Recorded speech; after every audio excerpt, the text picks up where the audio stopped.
It is Saturday morning.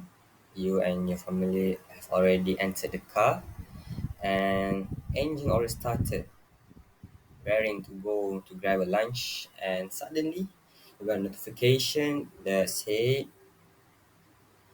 Tencent loses 43 billion in market value after China proposes new online gaming rules.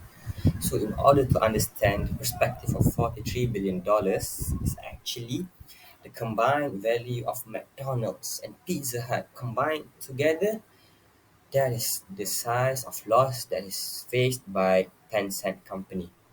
However, a few days later, the Chinese regulators approved nearly 1,100 games in 2023, nearly double the amount they've approved during the year of 2022. So now the question is why?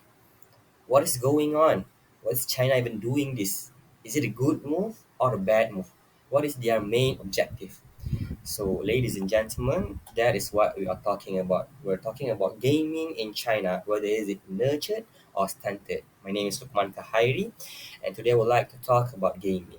The content of my speech will be as the follows. First, we begin with a little bit of status quo regarding Tencent and gaming, followed by why they hate, why they love, and finally end with a simple conclusion. So first of all, the size of Tencent as follows.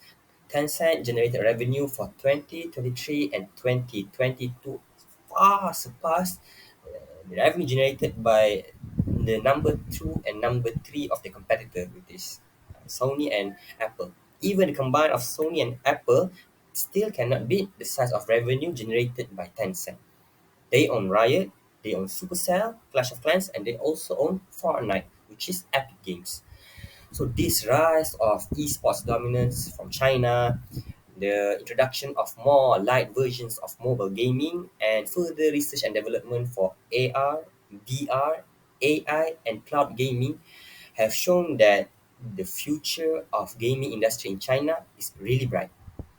However, last year, as mentioned before, the gaming regulations posed by China, these are the three main takeaways. First of all, they're making the time limit even limited because since 2021, children in China can only spend around 1.5 hours every day for gaming. But right now, a week they can only spend around 3 hours only within weekends and holidays. Secondly, China wanted to control the gambling mechanism of games such as daily loot boxes, special login reward, and first time purchase rewards. They want to control this, they want to reduce the addiction from these gambling mechanisms. And thirdly, they want to control the cultural accuracy. They wanted to make sure that games released from China must be culturally accurate, whether in terms of history and politics, both must be culturally accurate. So that is the status quo of China. Right now is why do people hate these gaming regulations? First and foremost, this is a form of control where the most accurate term for this is over legalization, which means that for simpler terms, even the slightest bit, it's all about gaming.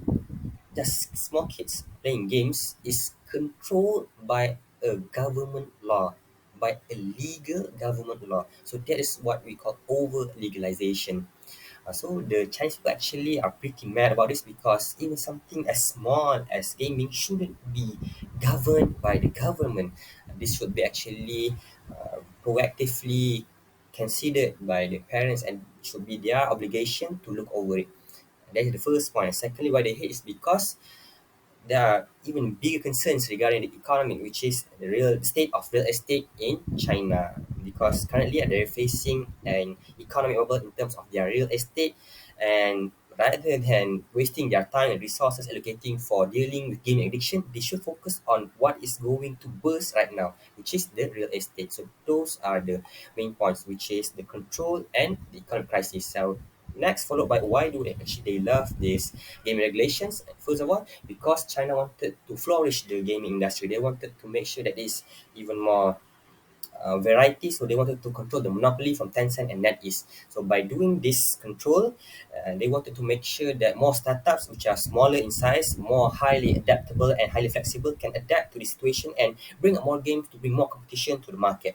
And secondly, it's also another form symbol of care. Shows that China is actually concerned about the children. China is actually concerned about the gaming industry. So that's why they propose both. They want to make a sustainable game industry, and they want to make sure that those who play games, which are the children, are sustainable even for the future. So those are the two main points, and that's all for my presentation. I want to end with a simple question, which is: should Malaysia follow China? That's all from me. Thank you.